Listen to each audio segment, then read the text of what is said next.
Ain't no stopping us. Fly without boarding pass.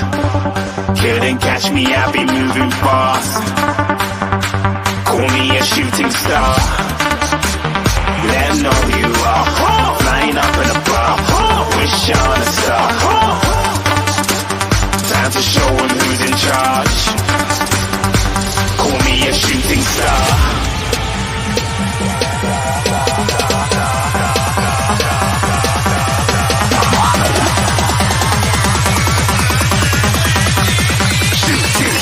Didn't even get to cross.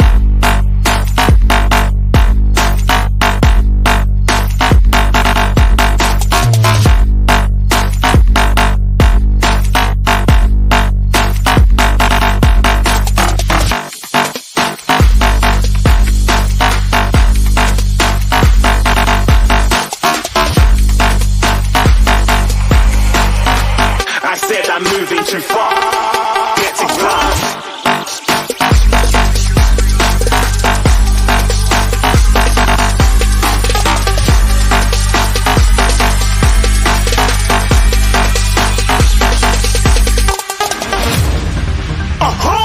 Looking at a shooting star. Got more than a couple of people going mad. I swear they're rooting hard. Said I might be big in the game like she went and got them breast implants. I said I'm moving too fast. Didn't even get a glance. I'm ready to eat up track like I'm seated in a restaurant. If you had swag like mine, you know it's best to flaunt.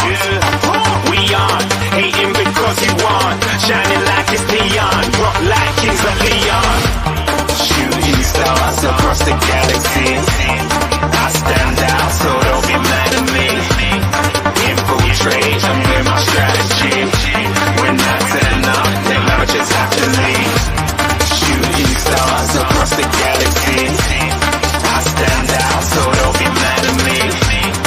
Infiltrate, I'm with my strategy. When I turn up, then I just have to leave.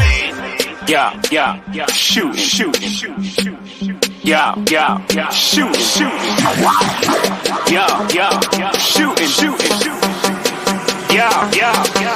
shots.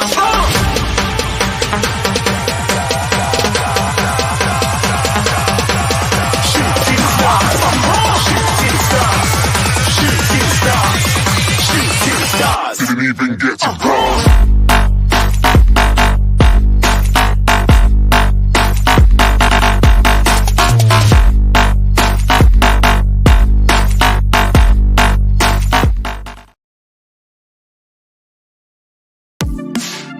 The first game we look for, Robbie. Tottenham away. When we got Tottenham away?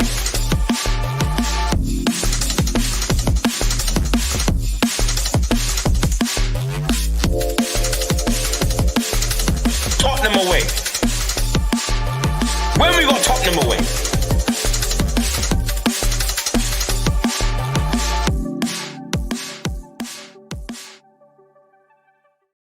Hello everyone, welcome to Tottenham Way. It's the Friday preview show. Before we even say hello, welcome and all that, just a reminder of what we were told by Lord Levy back in July. Was it June? But this is what he said. Simple, we've got our Tottenham back. That's September still. September. There you go. So, here we are. Beginning of May, just lost to the worst Chelsea team in 2 years. We've got our Tottenham back. We are going to get into it. We're going to discuss a little bit of the Chelsea game. We did a big show on it yesterday. We will discuss some key points and how we feel. We'll talk a little bit about the Liverpool Spurs game, of course, because it's a preview show for that. And then we'll take your questions that you've put up on social media. But before all of that, thank you for watching. Like, subscribe, follow the channel. Make sure you like, subscribe, follow Tottenham on Tour, Ryan Isaacs, Brian Daigle, Ben Kaufman's channel. Show those boys some love. In fact, Brian, let's come to you first. Do you know, I haven't even spoken to you. In fact, do you know, yesterday's a blur to me because I predicted we'd lose by 2 goals. A lot of people said I was a bit OTT with my prediction. It was one of the worst displays I've seen from Spurs all season. And then afterwards, I went straight into the match show. that was just carnage. And then today I had a couple of calls from YouTubers and just people angry, upset, and a lot of fans contacting me. But Brian, honestly, I don't even know whether I'm coming or going.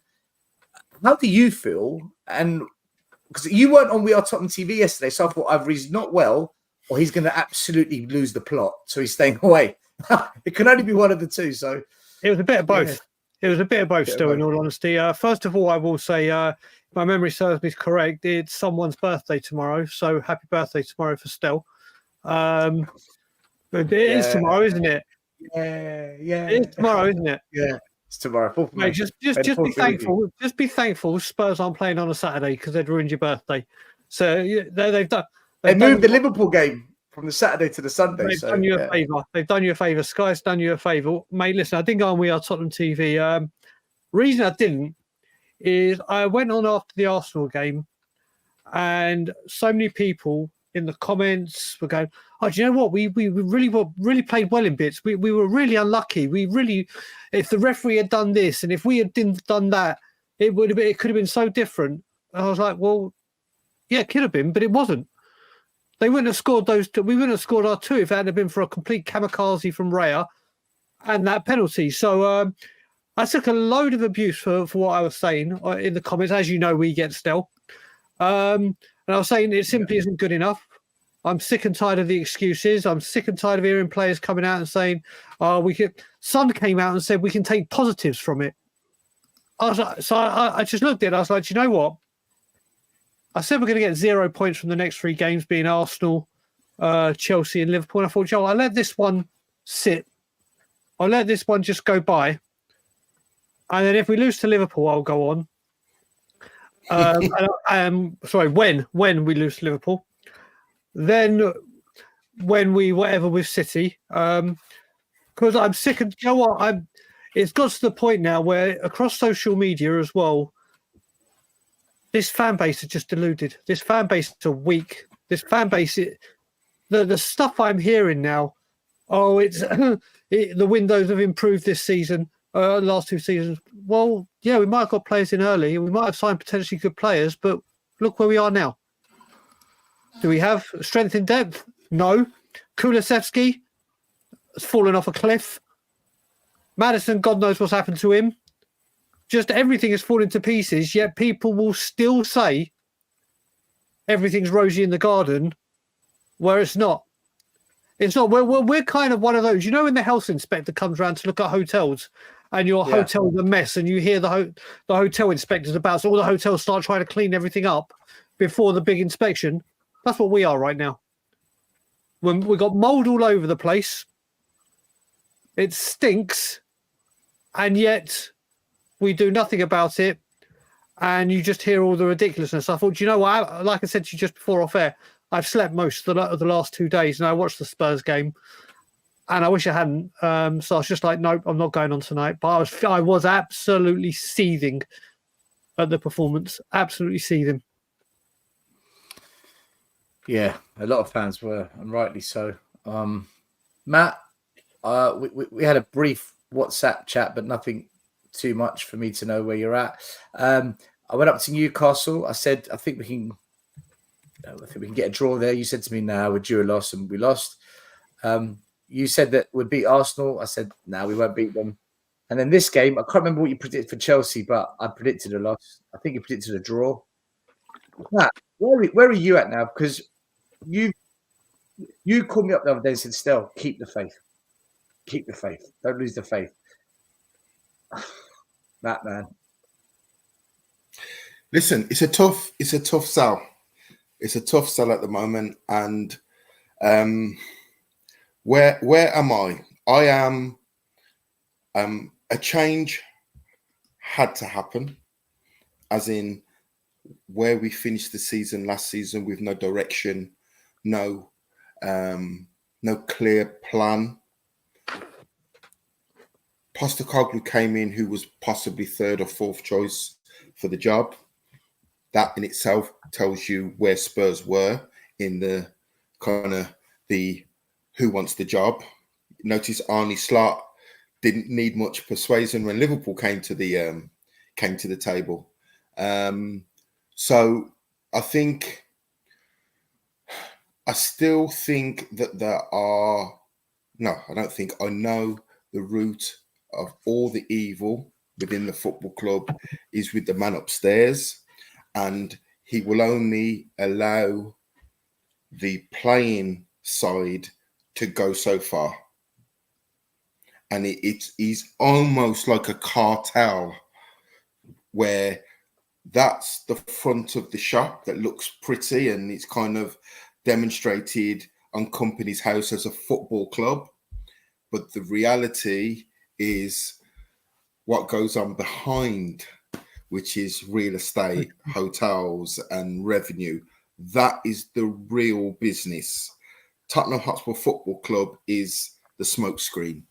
So I'm kind of stuck in two camps still, where we are always going to be limited in how far we can go, how far we can believe, and how far we can dream, because we know the Wizard of Oz, who's behind that curtain, is manipulating all the strings. So I'm not quite where yourself and potentially Brian are, but I understand exactly. You know, I've been a Tottenham fan since 1980, so I've seen many different faces of Tottenham, good and bad, but I've not seen this sustained period of lack of success, and that means cups. And just, we used to break transfer records, you know, we used to sign the who's who of football, your Paul Gascoignes, your Chris Waddles, you know, players that everyone was like, oh my gosh, Tottenham have made an absolute unbelievable signing. We've now ended up just being an also ran, and that's frustrating. And it must be so difficult for some of the younger fans, because you pitch everything into Tottenham to win, and we are always going to be held back by the owner. And that's difficult, because it's the club you love. You know, I moved to Birmingham at 10 years of age, you know, so that's my club. No matter what, that's my football club, and it's never going to change. But is this it? Is this as far as Tottenham can go, fourth or fifth? I'm asking myself that question. Well, let's be honest. The only reason we're fifth this year, if we're really honest, is because Man United and Chelsea have had one of the worst seasons they've both had in maybe decades. And then you've got Newcastle and Brighton, who juggling midweek plus midweek Europe, Premier League. It's just been too much for their squads. If they all played one game a week, I don't know if we're fifth. I don't know if Spurs would be fifth. They showed a stat yesterday. I don't know if you saw this. If you start the season after game 10, so the 11th game we lost to Chelsea up until now, we are 10th in the league. Not just that, Stel. Since that day, the Chelsea day, we've won 3 away games. Since October. All season, home and away. And not just that, we have had 2 away wins in the last 11. Can't remember it's just not right, and it's the players again. The players that again have to take a hell of a lot of accountability. Do you know what it is? You got Arsenal and Chelsea back to back. I remember hearing the stories back in the day, and I'm sure it still happens now, but I don't know to what level.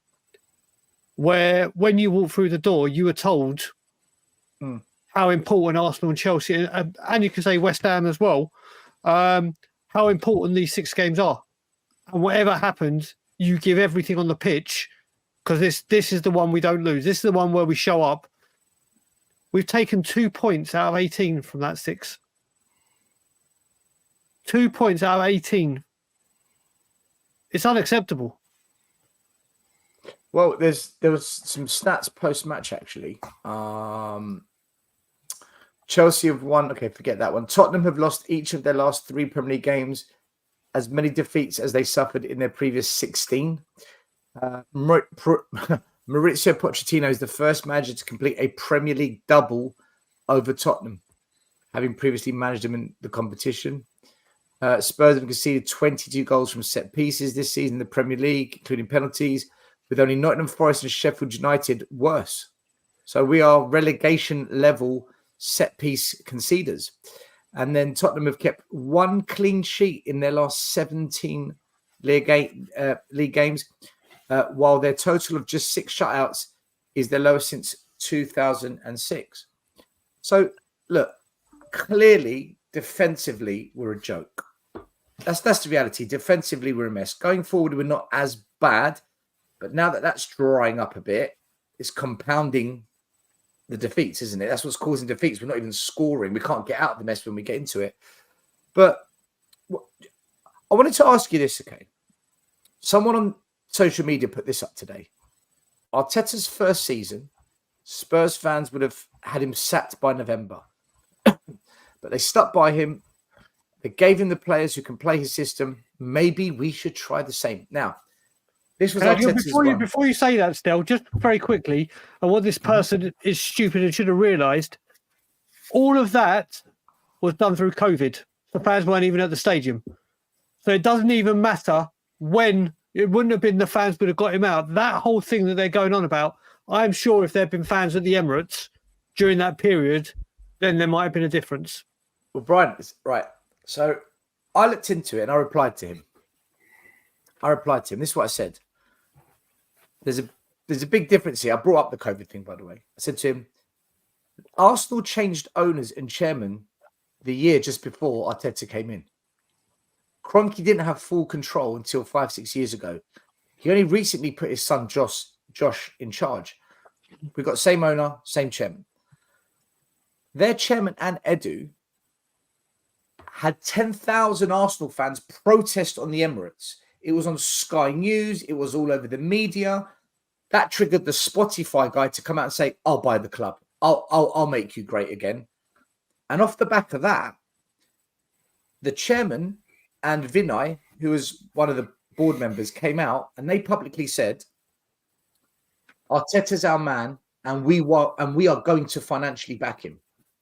And then off the back of those comments, that's when Arteta famously said, trust the process. Where's our chairman? Where's our owners? Where's Scott Munn?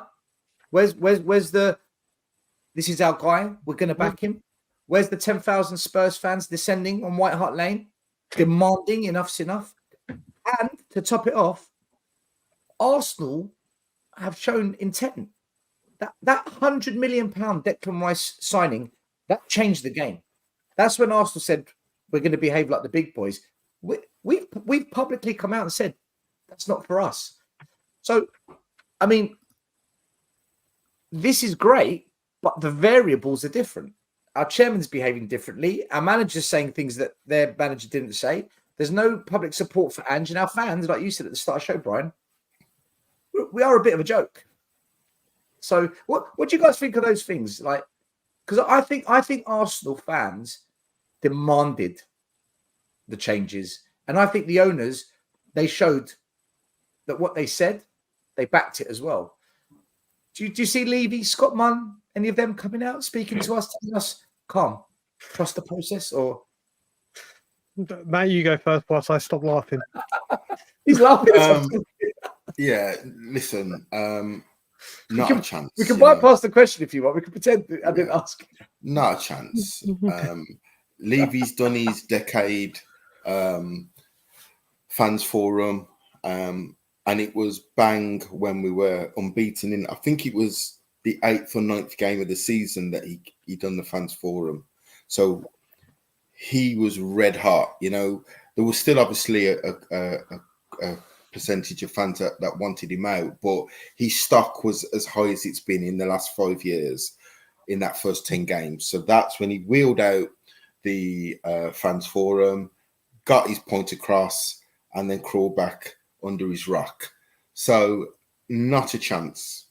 He will leave Big Ange high and dry, like he did with Jose, like he did with Conte, like he did with Harry Redknapp, and so on and so on. He's done his bit, and he'll leave him out exposed. So there is not a cat in hell's chance that anybody from that management director level will come out and support Ange. Not a chance. Because, I remember Conte saying, why am I having to answer all these questions? There should be a Correct. medical doctor here to speak. Yeah. And Conte almost cried for someone above to speak, didn't he? So, Yeah. do you know what? So much of what Conte said is true, man. So much of what that man said is true. Yeah. Listen, so the way I look at it, right, and this is how I look at this fan base right now. There's Arsenal, Liverpool, Man City, Manchester United, Tottenham. We all crave success. The only difference with us is the other teams demand it as well. They demand success as well as crave. And if they don't get their demands met, they'll let them know about it. Oh, yeah. With Tottenham Hotspur, it isn't just crave. It's, I hope Levy will change this time. I hope this manager will do it. I hope this player does well. I hope. Mate, you could do, literally, Spurs fans, you could change the Seven Dwarfs Hi-Ho song to I hope. And I can name you 7 Spurs fucking people that will continuously, no matter what, I hope this time the new manager gets it right. I hope that he really does. I really hope Scott Munn is doing the business. I really hope Levy isn't getting involved in the back end. I really hope that's all we do. We hope. We don't cry. We hope and crave. We don't demand. We go round and round in circles. And it will just continue to happen. And going back to you saying, will Levy come out? Listen, Levy done that in September. Why did he do it in September?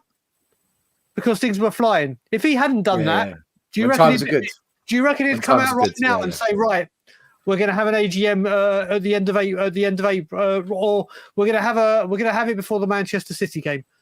Between the Liverpool Manchester City game, I'm calling an AGM where I'm going to attend and I'm going to come out and speak. He won't. He only comes out. The last proper interview he did before that, probably with Sky, was when he handed the keys over to the builders that were knocking the stadium down. And why? Because things were good again. Things were good. He won't come out and say nothing. Not a damn word. Do you know, like part of me, I feel really sorry for Ange because he is going to get hung out to dry, and the fans are turning against him. And I do feel sorry for him, man, because he's such a good man, isn't he? He's such a good person that we've got, who's about to be crushed by this wretched ownership. That I hate just seeing good people just ruined all the time. But part of me, I struggle to feel sorry for him because he's built a rod for his back with the comments he said. You know, it's who we are, mate. Set pieces aren't that important. Sorry if I'm being misquoted, but you get the idea. Transfers are on me. He's almost told the fan base, if it goes wrong, it's me you blame. He's almost told the fans, don't look at them, look at me. But we know what's really going on. Where are you guys at with Ange? Because this might be the hardest one of the lot if this goes wrong. Poch was tough. Poch was a tough pill for us to swallow. Mourinho, most fans didn't want him. Conte split the fan base for sure. Nobody wanted him in the first place. But I think Ange is going to be a difficult one.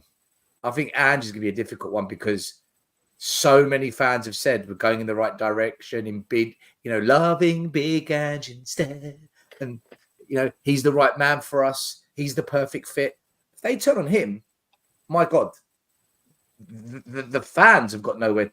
Where do they stand? Because they've built a rod for their back as well. So, Matt, where are we at with this now with Ange? I'm with Ange. I still think I think he's an experienced football manager.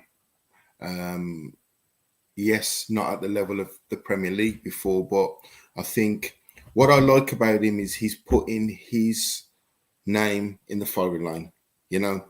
I've asked them to play out from the back.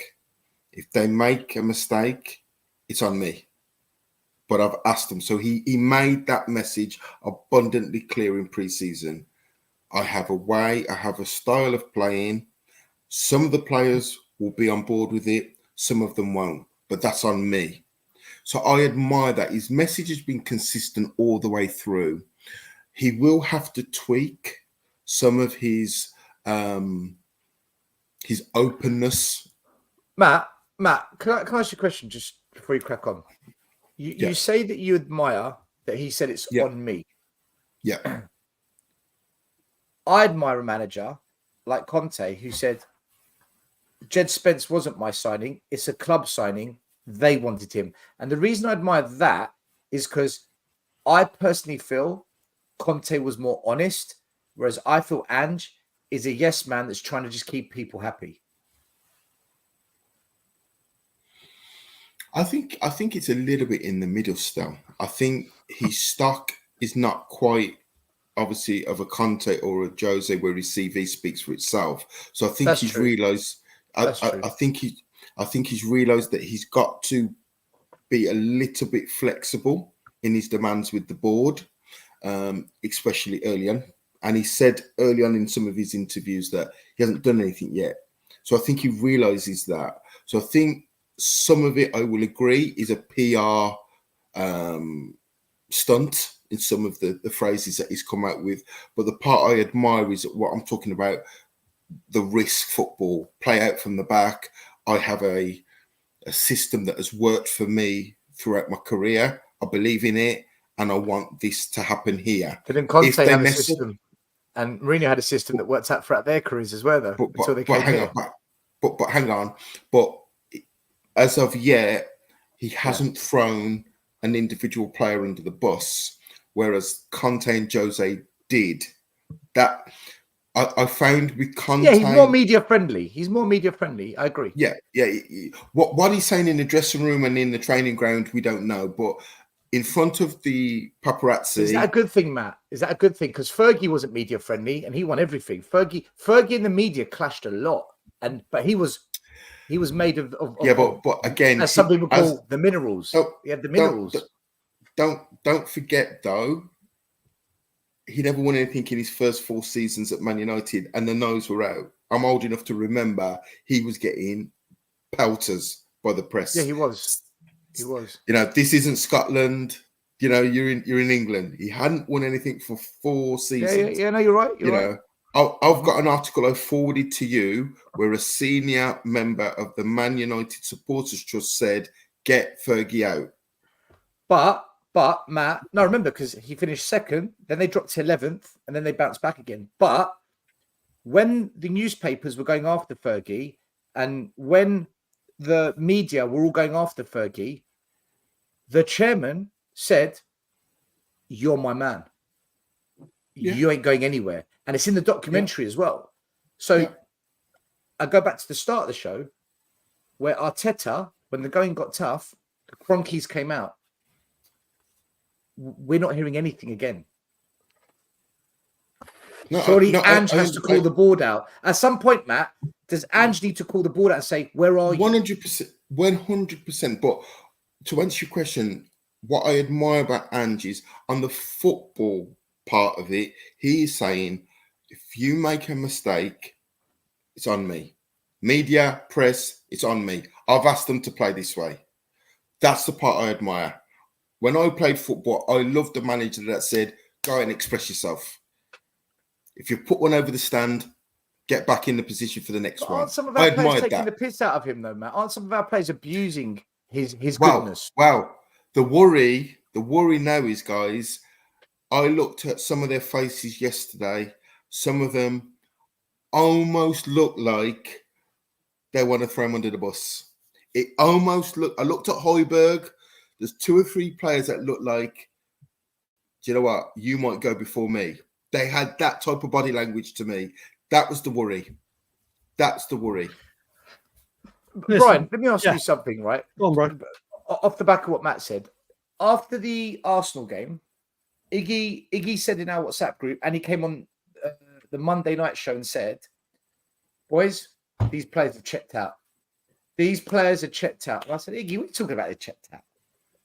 Straight after the Chelsea game, Iggy did a video. You know, like fans do, like the reaction video, instant reaction. He said they've checked out.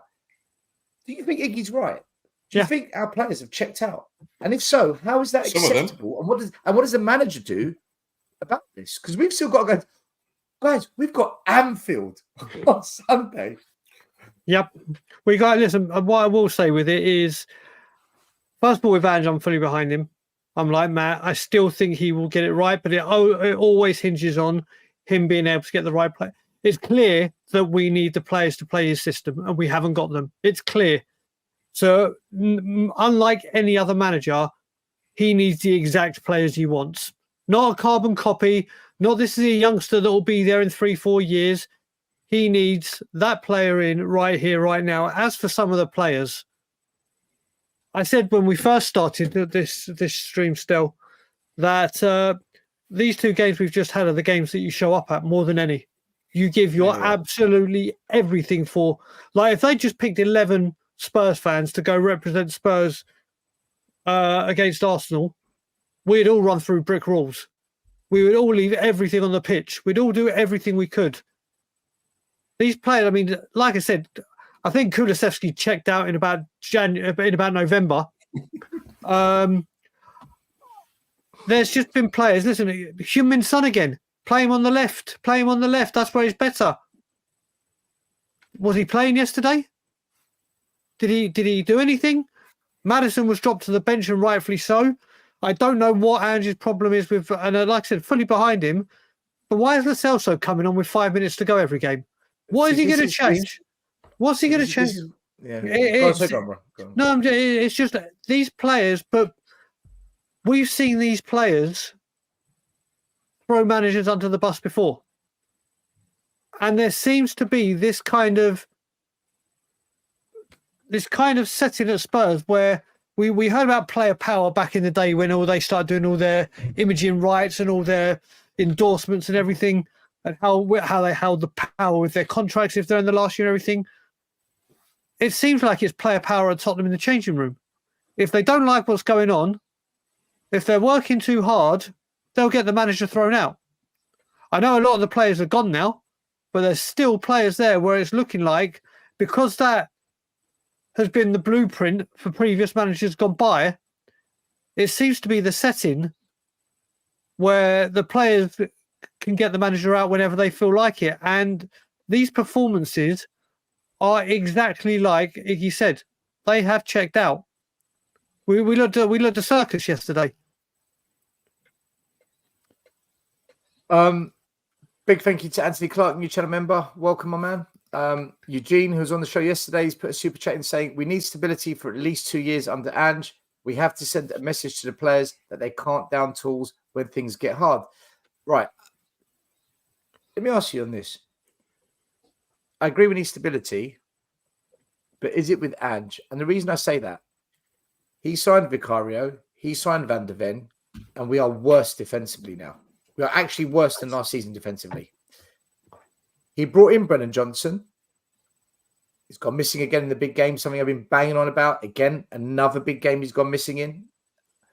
And the other signings, they're either injured or ones for the future, potential. Maddison, guys, we had this debate last week. I'll say it again. I think he's flopped. I think Maddison has flopped. What do you say about that? Because the signings aren't really working now. Would you, if you're Daniel Levy, would you trust him? Don't ever say that sentence. Don't ever say that sentence. Okay, I'll take the word trust and leave you out the same sentence. If you're the chairman, would you give the manager another 200 million when only two? Let's be honest. Only Vicario and Van der Ven have really worked out. Let's be honest.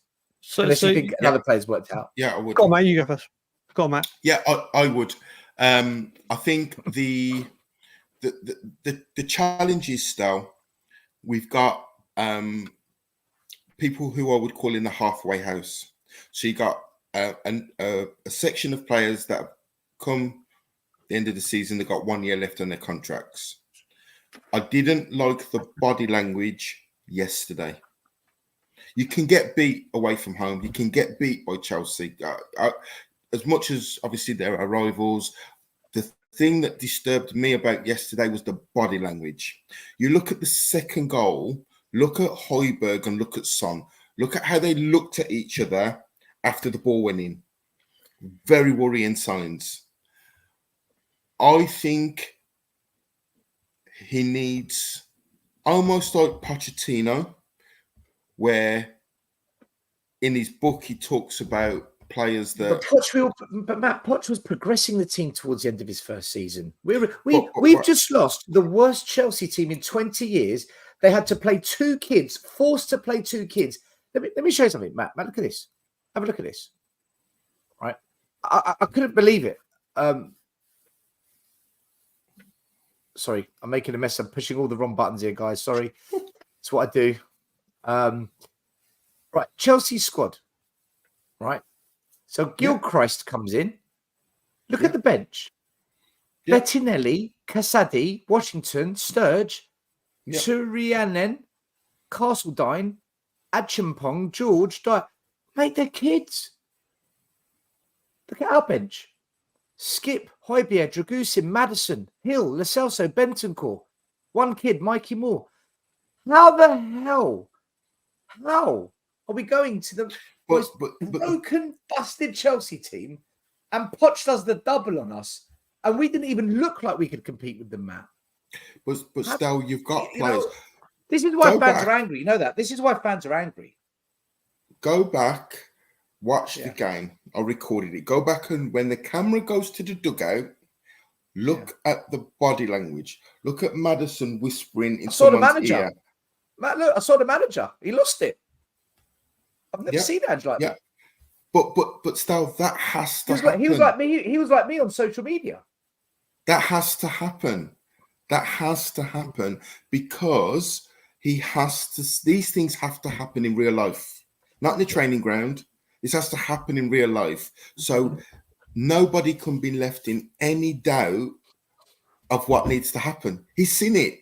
He's seen players blank him on the pitch.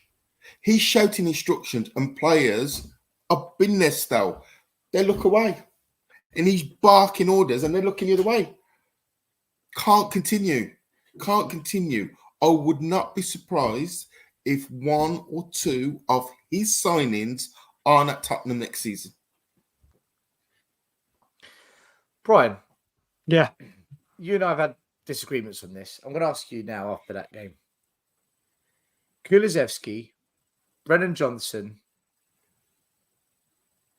Timo Werner, Brian Hill, Richarlison. Should we keep any of them going forward if we want to challenge for the league title? There's one that, listen, you and me have debated about this a lot as well, about one thing. Johnson. I won't give up on Brennan Johnson. I must admit as well, yesterday, the only guy that was really putting in any decent crosses that weren't hitting their target was Brennan Johnson. I still think, listen,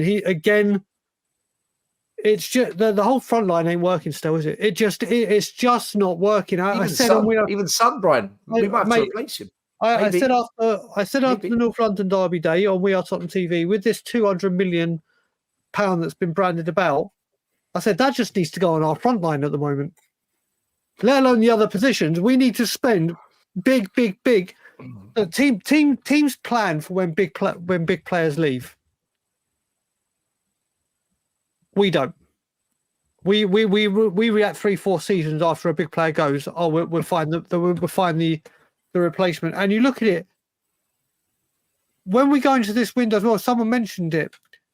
I want Ange to stay, but if it's already in the head of Tottenham Hotspur saying, okay, if it doesn't get off to a good start, or whether we might sack him down the line like 3, 4, 5 months into the season, which I hope they don't do, then are they going to trust him to bring in players that he wants?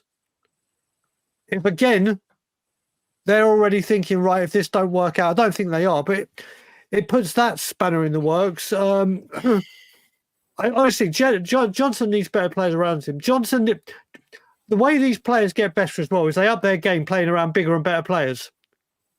Right, Brian, do you know my problem with Johnson? Right, this is my problem with, and this, when I mean I nearly lost my shit. You know those moments where you just want to launch the remote. I nearly launched it. The chance he had. No. What? No. I know. I'm used to that. No, that's for me. I'm used to that. Right. With all of them, missed chances.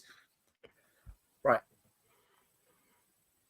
I'm a big promoter of our academy, and I give you whatever intel I get from there. And I've said, just give them a go. Like, let's build with them. Right. I'm getting angry talking about it.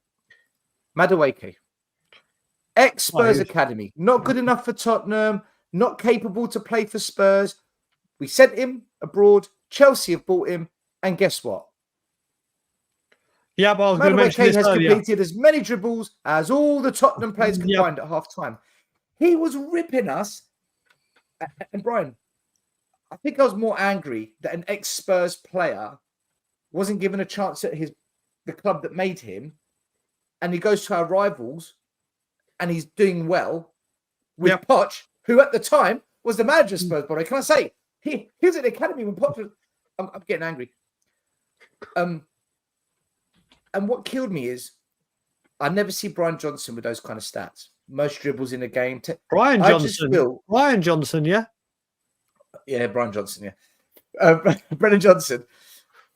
I look at all the Spurs wide players. I never see Werner with skill, step over, beat your man, drag back, Cruyff turn, Rabona flick, something special. We think, wow. Johnson's the same. He's like, he runs into the play or he tries to go past him with pace. Once in a blue moon, he'll do maybe a little flip flap and beat the man. Like, oh, bloody hell, where'd that come from? It's not just him. Even Son doesn't beat the man with skill no more. Richarlison on the ball is shocking.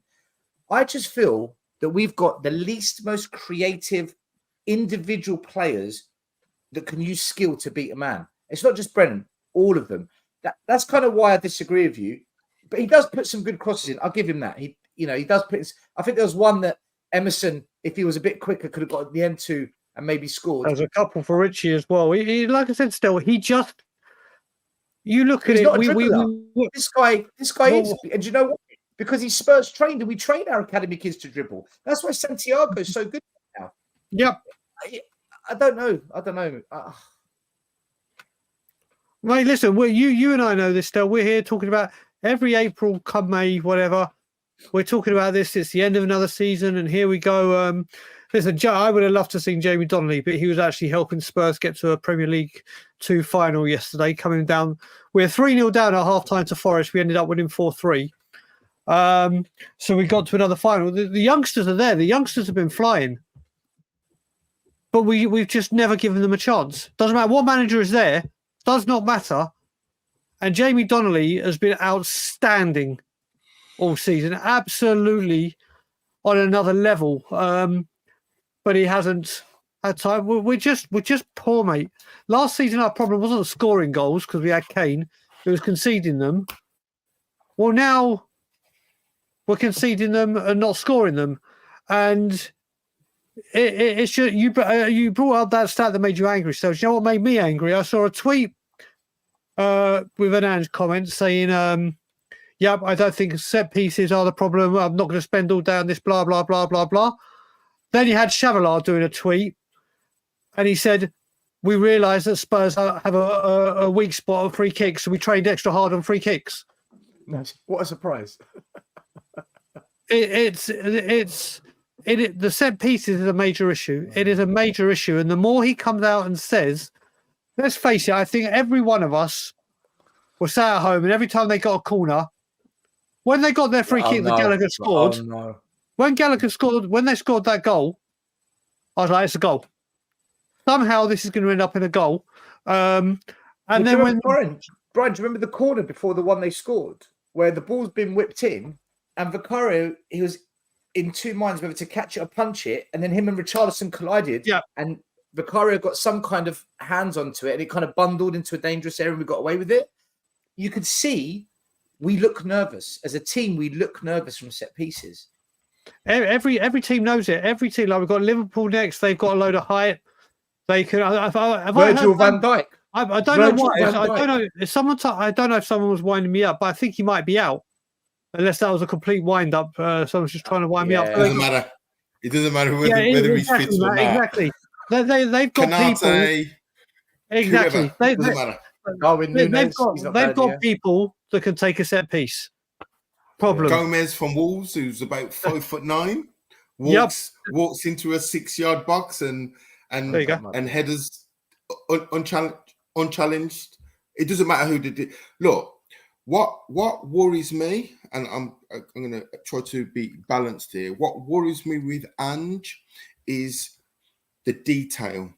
So when you are defending from a set play, the first goal, I don't know if you've got the still, but Van de Ven and Romero, they're in the centre. They're nowhere near the centre half. Zonal marking. Who ends up Zonal marking, Matt. Yeah, but Zonal I don't even so much mind that it's the zonal marking, but I do. Zonal mark style alongside their best headers of the ball. Be in touching distance of their best header of the ball. Right, but that's not zonal marking. If I know that Bobby is the best header of the ball, then I should go mark him. But if he goes out of my zone, I can't because I have to protect my zone. So what Chelsea are doing is they're saying, right, take players out of the zone. Arsenal did the same, just away from the goal. No one's trained to mark that part of the pitch for set pieces because that's not one of the zones you'd consider the zonal marking. So what managers are doing is they're saying mark in areas where they're not going to plan for zonal marking. So our players are effectively marking the grass. This is why I'm against zonal. That's one of the reasons I'm against zonal marking. But so you're right. He's the biggest player marking, but that's man marking, Matt. We don't man mark. Yeah. What I'm trying to say is where Brennan Johnson and I believe who the other player who's out to sharp.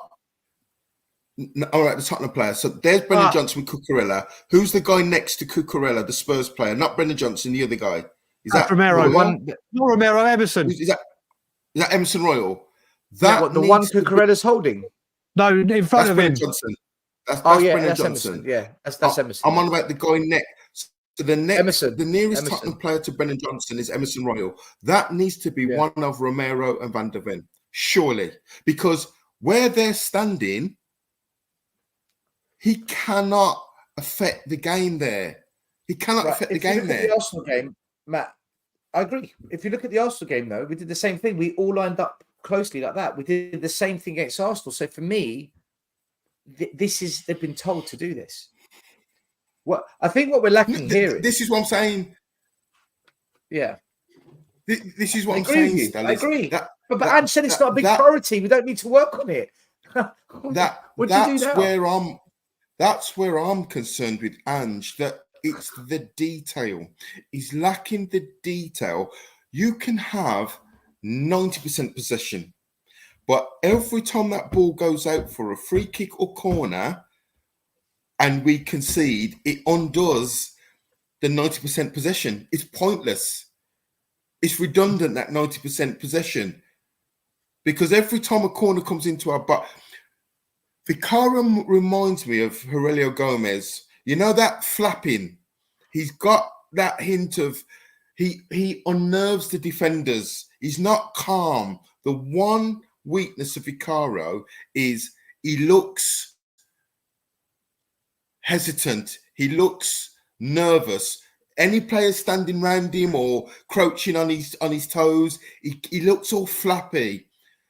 Top goalkeepers should be assured. And maybe, just maybe, when scouts have looked at him, because you're wondering, how come he was at Empoli? How come he wasn't at a Milan or a top 6 Italian club? Maybe the scouts have looked at him at 18 or 19 and said he's susceptible to balls coming into the box. Just maybe. Maybe. Vicario is a concern right now. Don't get me wrong. He's been a brilliant buy. His shot stopping is magnificent. His set piece play there's something going on. Again, I think if we're changing to man, would Vicario be better at it? Maybe. But you look at, as I was saying as well, with the set pieces coming up, we've got Liverpool coming up, who can take a set piece. Man City. Burnley, I would say, are very, very good at set pieces. Where even Sheffield United that are down, I'm concerned every time we give away a corner. Or free kick. It doesn't matter who you play against. That's how bad it. That's how bad it's got with us. Whether you want to, so whether you want to think about Vicario, like I said at the start of the season, my God, we looked like we'd found the goose that laid the golden egg for a goalkeeper. I still think he's terrific. He's got to work on his set pieces, and he's got to stop letting himself get bullied. Maybe with a different set piece technique, he'd improve with it because there wouldn't be so much. It wouldn't be coming to him so easy. But in the games coming up, I'm going to get scared. If Sheffield United get a corner, I'm going to be like, oh shit, here we go. Because until this season's over and they can deal with what they got to deal with, he ain't changing it now for the rest of the season. It's a concern. Yeah. He just looks uncertain, and it spreads. He looks uncertain. Any player that's around him, encroaching on him in the crime scene, he just looks he gets all flappy. And any good team just feed off that. And they keep saying to the corner kick or the free kick taker, put it anywhere near him. Near him. And it spreads through the team. So maybe, just maybe, Romero and Van der Ven are feeling behind them that the keeper's all at 6s and 7s, and it puts a little bit of indecision in their game. If you've got a Schmeichel or Martinez at Villa, they come and take the lot. Vicario's he's all maybe looks panicked. He looks panicked. So that's certainly something for him in the close season to work on. That needs to be addressed. But apart from that, top goalkeeper. Yep, completely agree. I want to move it on quickly to Liverpool. I mean, what is this? Is this the game where we just do something crazy and win when it doesn't matter? Nope. Or get a draw when it's just not supposed to happen? Because let's be honest, Liverpool, they've down tools as well. They're not going to win the league. Their season's pretty much done. They're just ready for the farewell party next week or whenever it is. Do we go up there and actually surprise people? Because it doesn't matter for us as well. We're not going to get top 4 now. It's pretty much done. Is this kind of one of those games, or is it, no, we're going to take another loss and we're going to be sitting here moaning about the same things, putting up similar screenshots of set pieces and moaning why this player didn't do that and that player's a disgrace and Ange has lost the dressing room. Where Brian, what do you think is going to happen at Anfield? What's your feeling? Mate, I think we've won there 9 times in 108 years. So I think you know where I'm going with this one. But no, I can tell you now, the game we will probably turn up at is Manchester City and give Arsenal the title. Oh God! And we will take a whole new world. The word Spursy will take on a whole new meaning.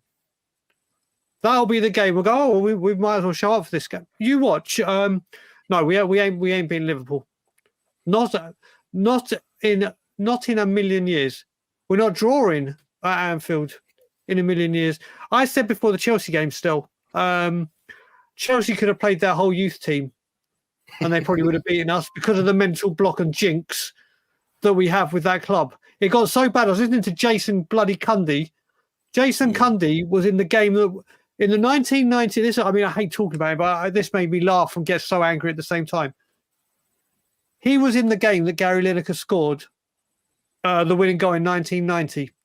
Since that game, he moved to Spurs, lost to the Spurs player against Chelsea, retired because of a knee injury, been retired for 26 years, and Spurs have still only won 1 game at Stamford Bridge.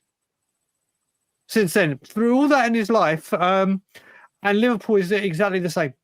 Liverpool is going to be exactly the same, although I fear it could be a mauling. It could be an absolute mauling at Anfield. I'm deeply concerned about the game on Sunday. I really am. Matt, what's your take on this? Are you on board now? Are you gonna have you joined the club? Listen, I'm still Ange in, but I think this is a bridge too far, the Liverpool game. I think we're in poor form. Confidence is shot to pieces. We are poor in both boxes. We're a boxer that can't punch and can't take a punch. That's the best analogy I can give you. And we're in a world title fight. We cannot punch and we cannot take one. We look pretty, got all the flashy combinations, say all the right things before in the weigh-in. The moment people exchange punches, we hit the canvas. Yeah.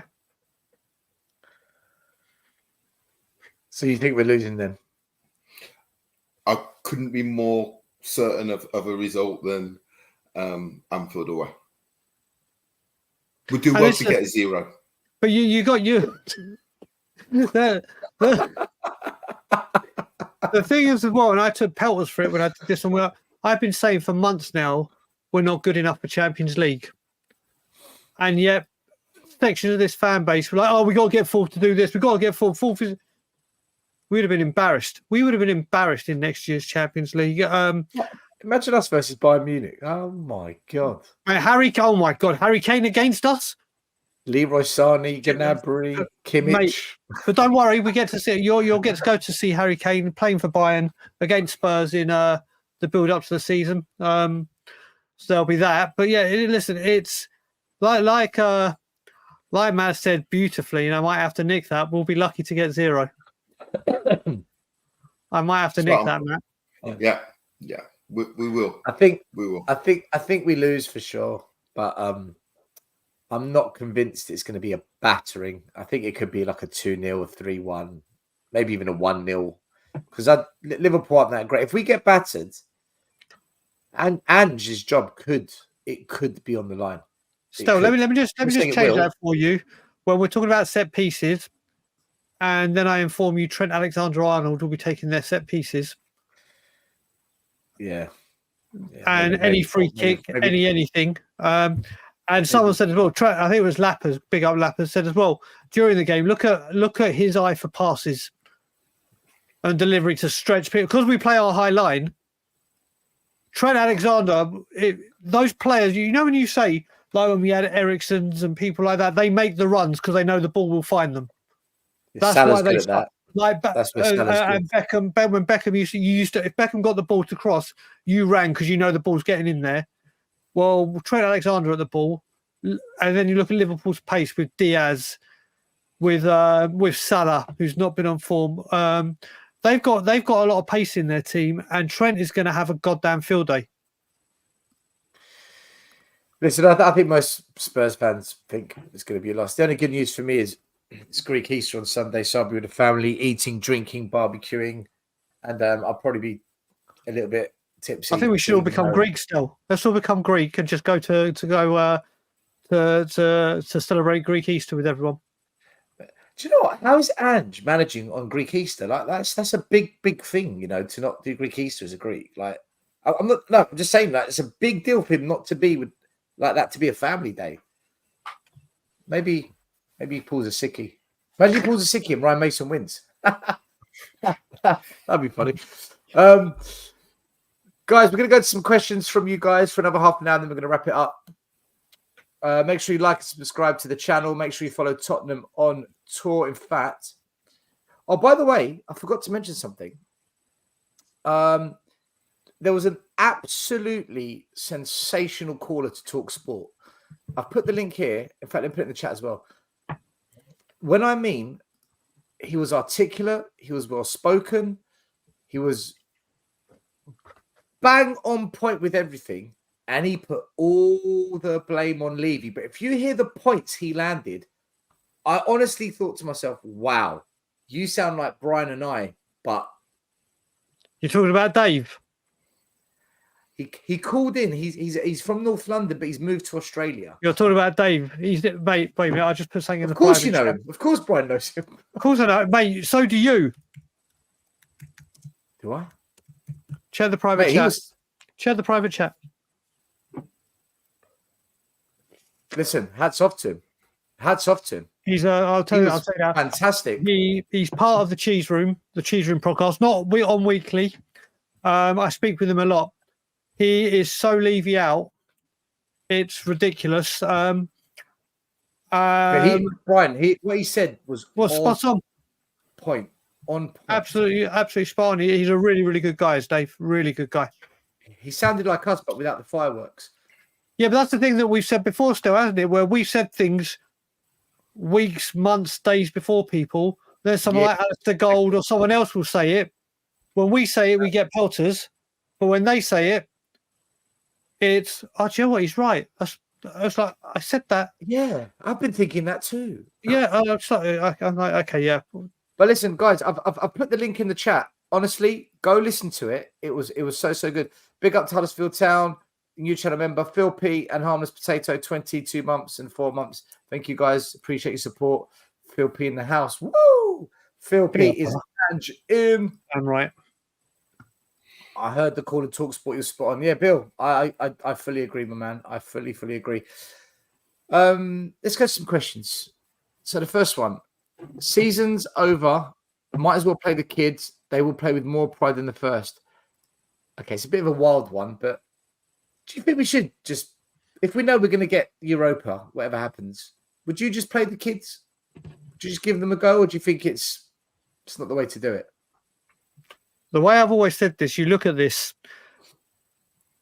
Højbjerg is probably leaving this summer. Hill probably leaving this summer. Players that we know pretty much are leaving. If they're not the future of our football team, why are they playing? I would have rather see Donnelly. Obviously, Donnelly couldn't have done yesterday because he's playing it.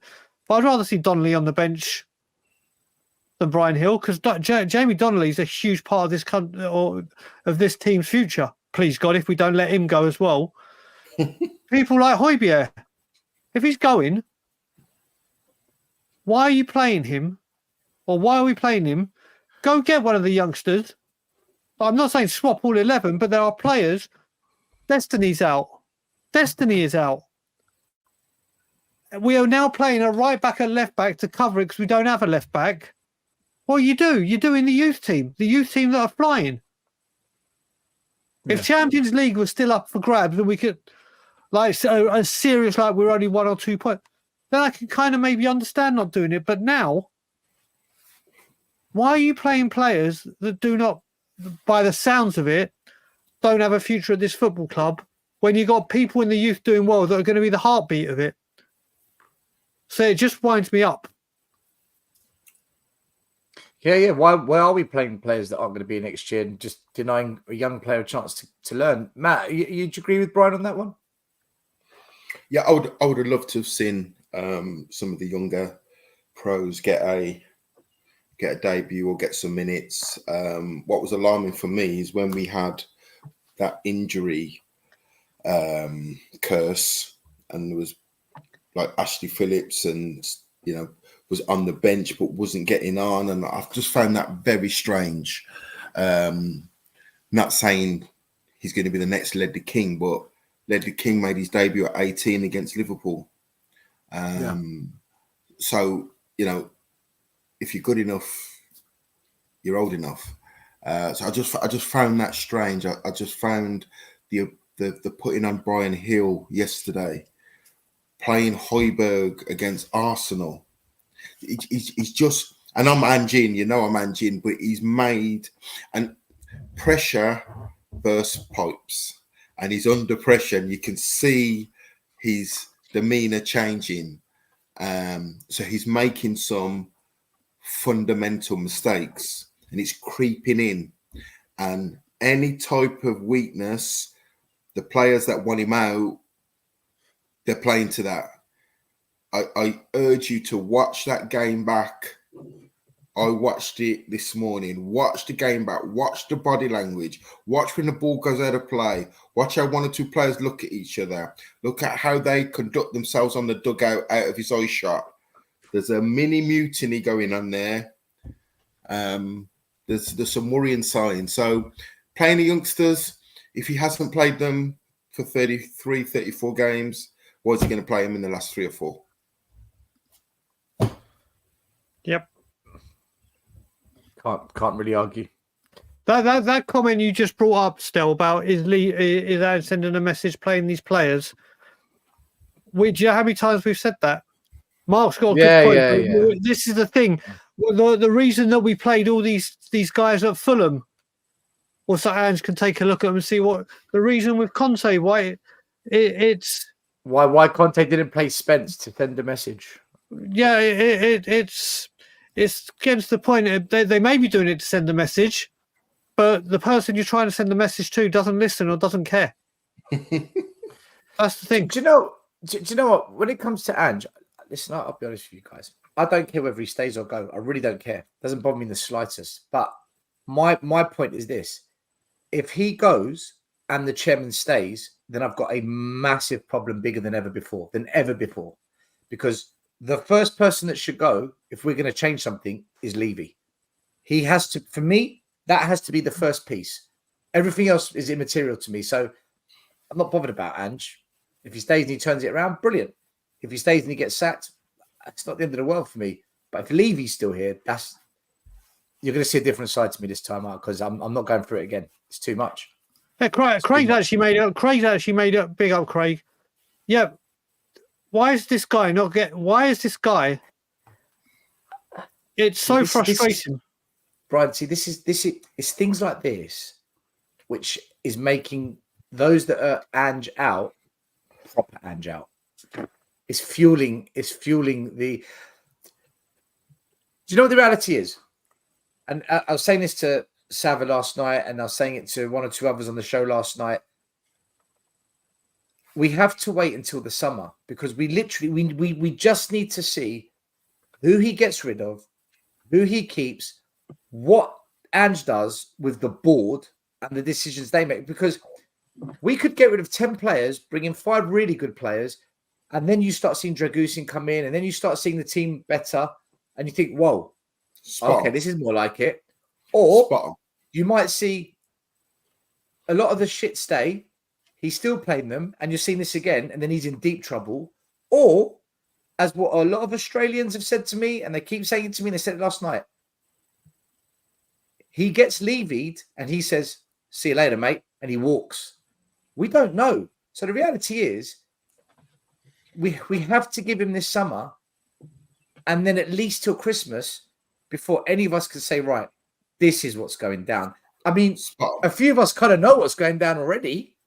We think we do, but like Matt keeps saying, like Brian and I know how this is going to end. We know how this ends, but Matt also has a point where he says you've got to let these things play out, and we do. We kind of have to, right?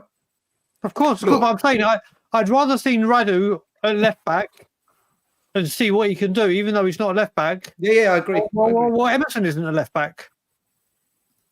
I'd rather see. You know what I mean? You've got a player there. We know Emerson's crap. We don't need to see it again. Also, one thing Radu is fucking brilliant at is area ability at set pieces. Yeah. He is good. He's better than Emerson at set pieces. So, Mason at Christmas. If Mason comes in, I think people will stop going to the matches. Sammy, big up to Sammy by the way. Mason will be our next manager, and if Mason ever becomes our next manager, I come on a plane home. If he becomes manager, my God. Siraj, I'm not going to answer your question because we did cover the Liverpool game. Joshua, he says, has anyone noticed that the way we played has changed slightly from the beginning of the season? Before we used to pass the ball quicker and progress up the pitch faster. Now it seems there is some form of fear or hesitation before making a quick pass. I see a lot of players holding onto the ball for longer now. What do you think is the cause for this hesitation? I'll give you my opinion. One, I think we've had a lot of disruption as we were beginning to flow. So those 10 games and the preseason, we had a constant flow, no injuries. And if you go back, everyone said we're 2 injuries away from Eric Dyer coming back in. Do you remember those conversations? Well, there's shit at the fan. We lost our flow. And then we've come back with the full team, and where everyone expected, right, we're going to get the flow back as well. We've been hit with this set piece curveball, which has now disrupted the flow, the confidence, the momentum. So I think partly we lost flow with injury, and teams have sussed us out. And I think we haven't regained the flow. We lost the momentum, and we've struggled to get it back. That's my personal view. Is that a reason as to why people can't pass the ball quicker? I don't know. Well, I don't know if you saw, Matt, you saw that you rewatched the game. One of the things that Ange was going mad about from the bench, and I saw it clearly when he was saying it, he said, stop passing the ball fucking backwards. Yeah. He was screaming this. And if you go back to the first game with Shakhtar Donetsk, where they showed everything, in the first half, all the Spurs players were turning towards our goal. And he said, you've got to stop doing that. You should always be looking that way, always looking that way. You look at it now, the first 10 games, we used to take risks. When I say risks, like the risk we take playing it out from the back. We didn't just get to the top. We've got to the top end, and it's like the guys don't want to take that risk anymore. It's like, oh, I'd rather play the safe ball and pass it back or pass it sideways and lose our momentum and we'll rebuild because I'm too scared of giving that ball away. They're low on confidence. The injury certainly held, but this is the players. Ange once I could clearly see.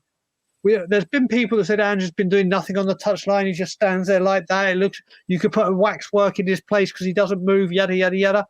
Yesterday he was animated, and he was going really mental at them for passing the ball backwards.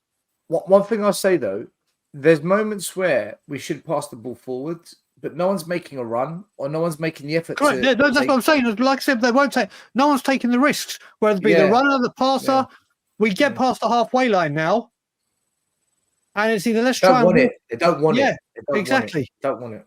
They think the ball's a hot potato. Yeah, Matt, have you seen anything to suggest why we're passing the ball slower now and we're not as progressive? Yeah, I think it's a combination of confidence, and obviously when you are so susceptible to conceding from dead ball situations, it automatically brings this apprehension, and people are playing a little bit with fear. They're passing. They're not playing with conviction. You know, they're not. Barring Van der Ven, if you watch Van der Ven, he wraps that ball into people. One of the best to do it for Spurs with Vertonghen. You ever watch Vertonghen? He used to get it, used to fire it into Ericsson or into Kane, and we used to play from there. But now, because people are a little bit gun shy, they're kind of aiming over, but they don't really want the ball, and that pathway gets closed. Then that pass there's on. People are taking an extra touch. That door gets closed. The first 10 games, people were playing off the cuff, and it was inventive, and teams couldn't get set to deal with us because it was 1 and 2 touch and we were away. And then you had people running backs like a Doji that would get you up the pitch in 3 or 4 touches of the. So we had this kind of very difficult team to stop. But if you don't trust the next player with that 10-yard pass, and you take another touch and you take another touch, all that happens is he gets despondent because he's thinking that ball's not coming to me. The opposition sniff blood because they're thinking he's not confident here. I'm going to nick the ball. And then the next player goes, I'm going to nick the ball. And all of a sudden, they're encroaching on us. So it looks very stifled in possession until we are poor in both boxes. If it was a World Cup on possession, we'd win it. We'd win the World Cup in possession. We're just bad we're bad in both boxes. So it's a worrying period Tottenham are in at the moment. Worrying period. We're a boxer that can't punch and we can't take a punch. You're not going to win many matches with that skill set. Do you know what? That's a good way of putting it. We can't take a punch and we can't punch. We're just a body in the ring. Question from Rapish: should Daniel Levy consider stepping? Rapish, that is a 10-hour show with Brian and I on. So, you know what we think on that. It's a 10-second show still. Should Daniel Levy be stepping down? Yes. Good night. And there you go. In fact, and I second that. NA-WH White Hart Lane, I think that means. Since Spurs formation, they've won the top league title just twice, the last time 63 years ago. Given this, is it therefore fair to say Spurs are not one of the consistently top teams and have not had in their DNA what it takes to win league multiple times? If we're going to become a regular Premier League winning team, a huge change is required in the club and the fans' mindset. It needs to reach a level that is presently alien to us. Conte saw this but was not prepared to take on the challenge, but Ange is prepared for this huge challenge. Levy and also the fans should back this manager and be prepared to change their own mindsets, and the necessary change of mindset to attain the highest honours cannot be reached solely by a manager and his players. Does the panel agree? I've got plenty to say on this. Does anyone want to go first, or shall I go first? Off you go, still. All right, I'm going to break this down. Since Spurs formation, they have won the league title twice. But we used to have the record for the FA Cups, and we've won more European Cups and more League Cups than Arsenal. You're dismissing all the other trophies. Then you say, is it fair to say Spurs are not one of the most consistently top teams? It's not in their DNA to win league titles. Regarding the league, yes, you're right. If we're going to become a Premier League winning team, a huge change required in the clubs and the fans' mindset. Poch did that. What did they do? They stopped buying players for Poch. So we've been there and we have done that, but they let the manager down. Conte saw this but was not prepared to take on the challenge. Conte wanted to take on the challenge, but the board weren't prepared to back him so he can achieve the challenge. You're blaming Conte for being given players like Longley and Danjuma and Spence and Foster. I think you're being a bit unfair on that one. And this whole thing about mindset and the fans, this is the history of Tottenham before Levy. So every 25 years, I bring this up quite often. On average, every 25 years, we win 5 trophies. That's the average. We had a fantastic 25-year period. Between 51 and 75, we won 9 trophies. So if you take all the trophies we won, you average them out. We used to win a trophy every 4 years. But now, under Daniel Levy, that's now down to 1 every 25 years. So it's not the mindset that needs to change. The history's there. It's the ownership and the way they go about trying to win or wanting to even win silverware. That would be my answer. So I disagree with half of what you say, but I agree with your points about winning the league title. Still, I just got to say very quickly with the mindset of the Spurs fan base, it just this has made me. I've been laughing at this all day. So my friend Billy Carnes did a poll about who do you want to win as Spurs fans, Spurs or Man City. I said Man City, and at the time the poll had 85% Man City, 15% Spurs fans. But the funny bit that got me, which shows just how far divided we are as a fan base, is at the time of me doing that, I checked the quote retweets. There's two retweets. One says, whoever is voting for City is a fucking disgrace. And the second one goes, anyone who says Spurs is not a Spurs fan. You can't win. So that's how far apart we are. We've got 2 retweets. One saying if you didn't say Spurs, you're not a Spurs fan, and then another one saying if you voted for Man City, you're a fucking disgrace. And that's just talking about one game. One game.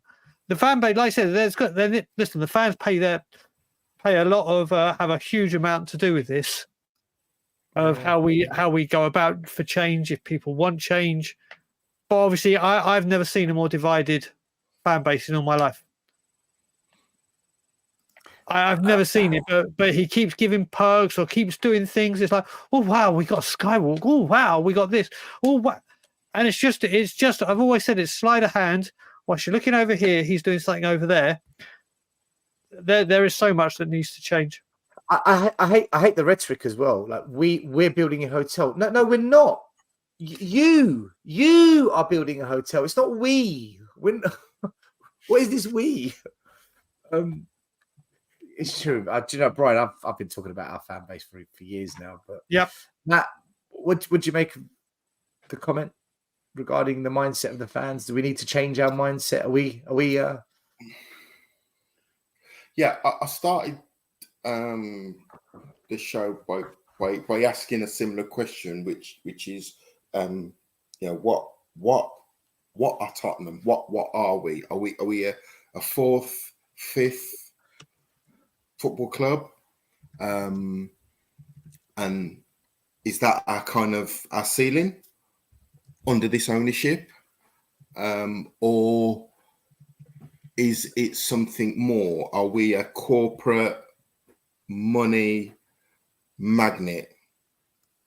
And I think it's, fans have the right to have their opinion in whatever retrospect they are. They have the right. If fans want to come with their kids, their wife, their husband, and have a day out, like they go to Alton Towers and look at all the the club shop and take photos and have a really good weekend, an experience? Yeah. And come back to wherever they live and go, gosh, I really love that weekend. Great. But it's the blurred lines, because if you want that and then you're still up in arms on why aren't Tottenham winning trophies, you have to pitch your tent somewhere. And in my opinion, if you're a fan that wants Tottenham to be winning trophies, then you have to scratch beyond the surface and ask why Tottenham aren't winning trophies. And once you ask that question and then you look at the answer, it's Daniel Levy. So for me, it's just what you want. What's your experience? Are you just looking for a weekend away, or do you want your club to win trophies? And either answer is neither right or wrong. It's your answer. But us, Matt, style, Brian, Matt, pardon?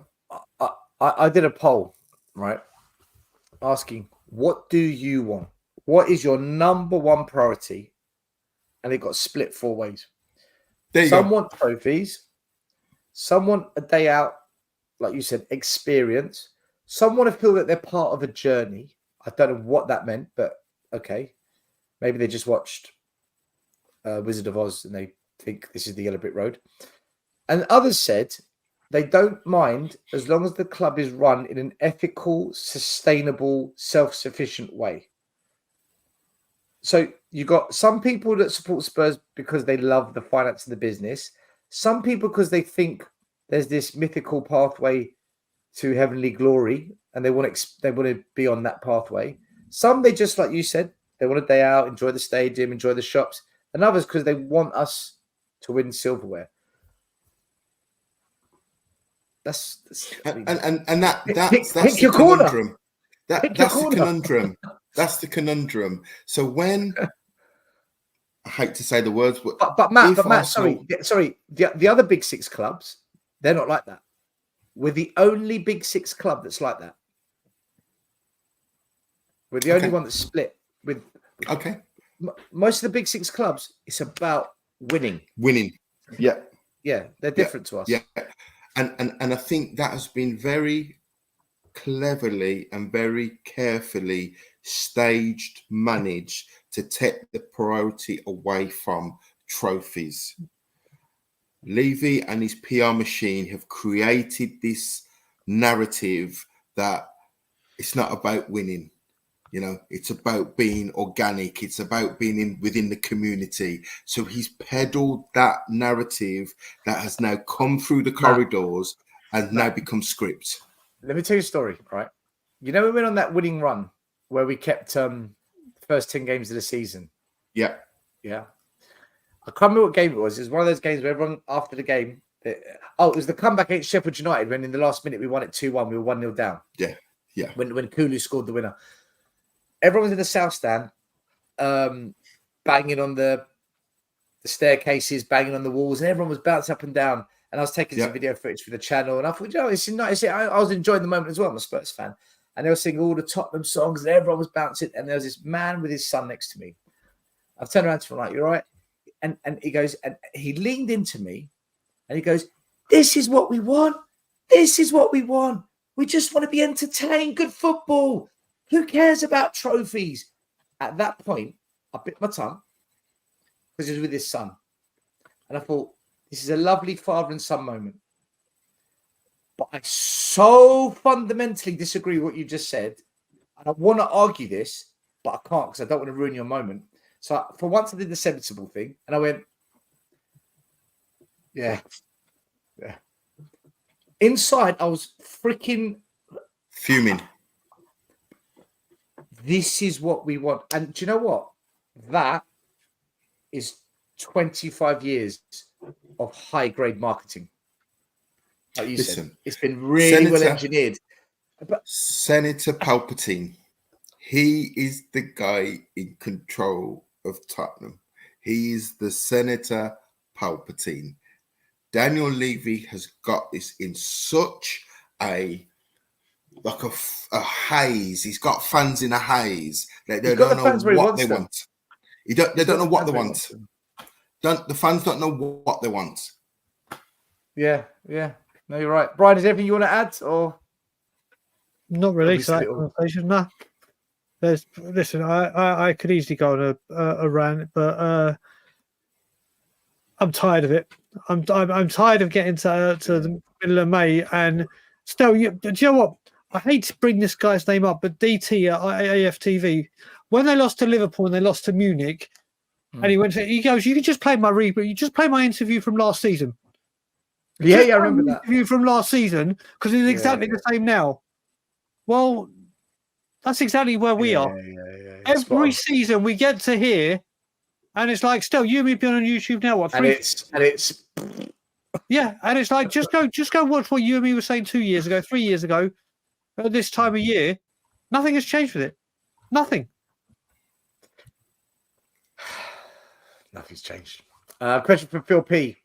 Is a major issue that with Ange's style of play, when the players are lacking confidence, it doesn't work as well. You could probably say when players lack confidence, nothing really works, I guess, in football, and the other team are up for it. But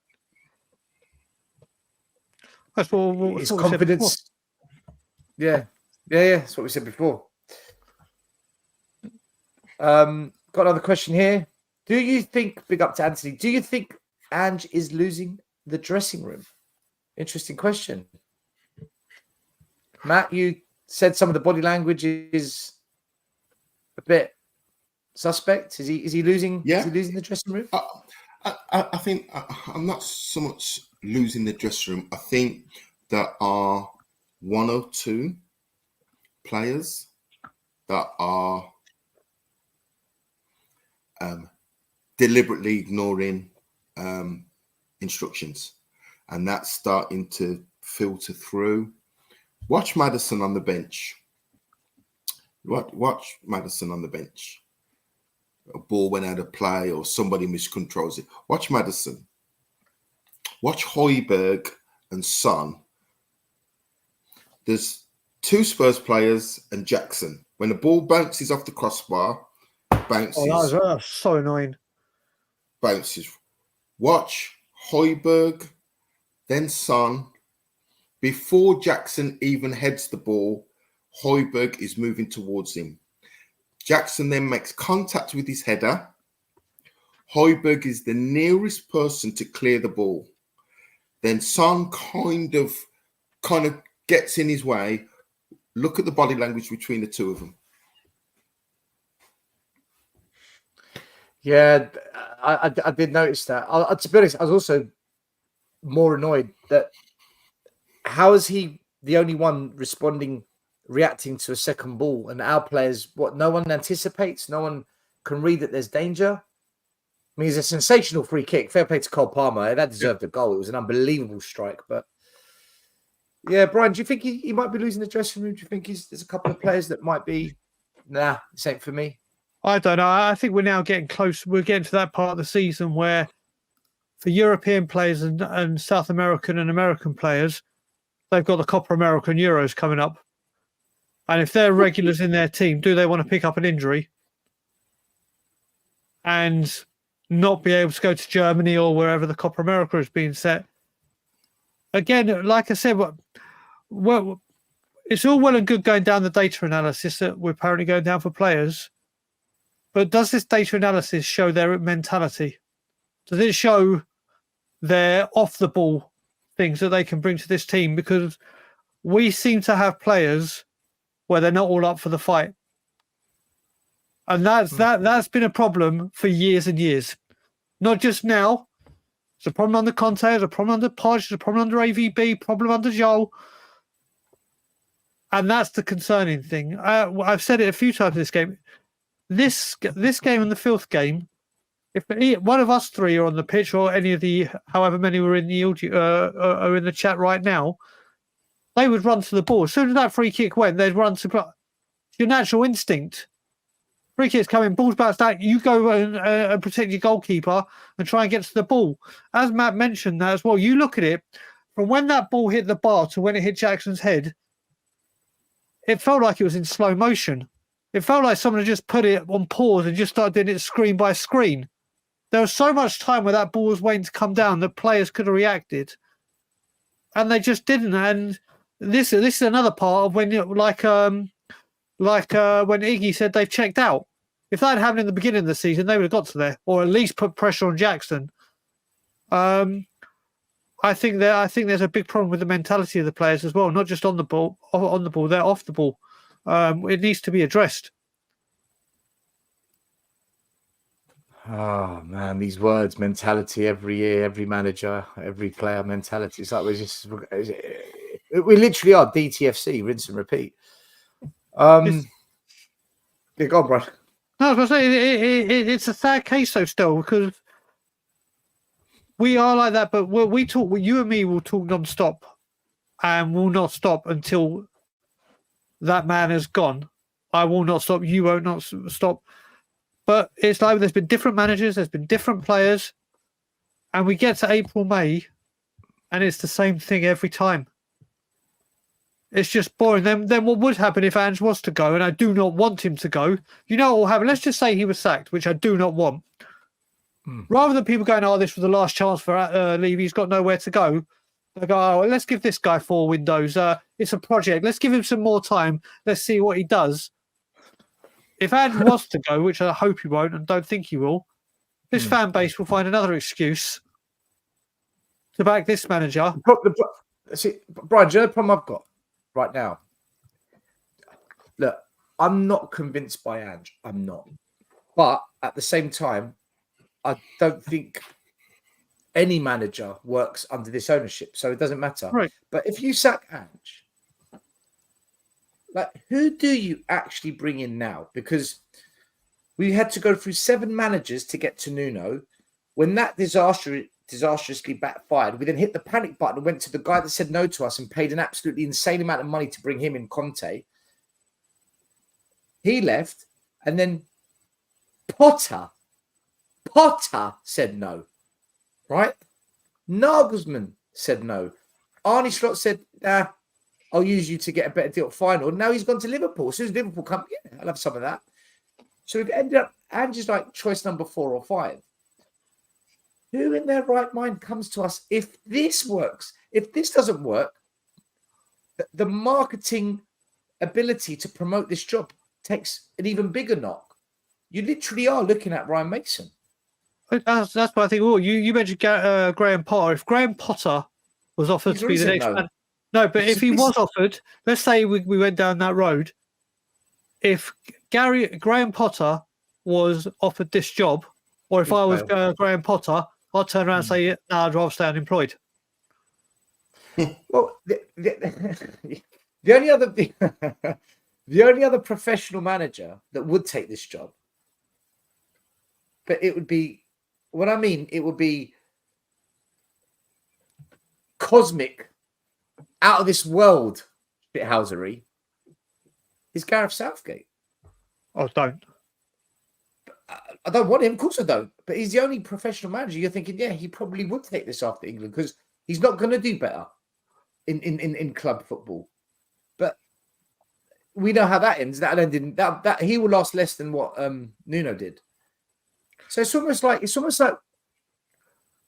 like Levy might be backed into a corner now, where he can't get rid of Ange because what the hell can he do after that? I think Matt was saying it afterward earlier on, like he's run out of options. Absolutely. He's used the fans got to me. You know, I was under pressure, so I went with Jose. I forgot my principles and the stadium build. I took my eye off the ball. He's used all that PR spin, and now he's going back to his DNA with Ange.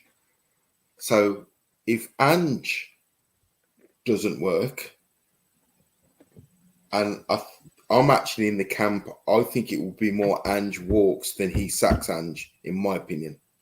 I think if Ange gets to the stage where he thinks this is impossible, I think Ange on principle will walk.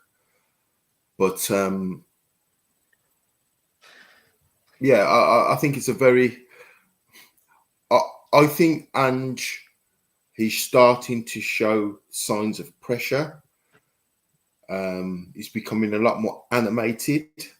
His interviews, he seems to be getting a lot more prickly, a lot more, aggressive.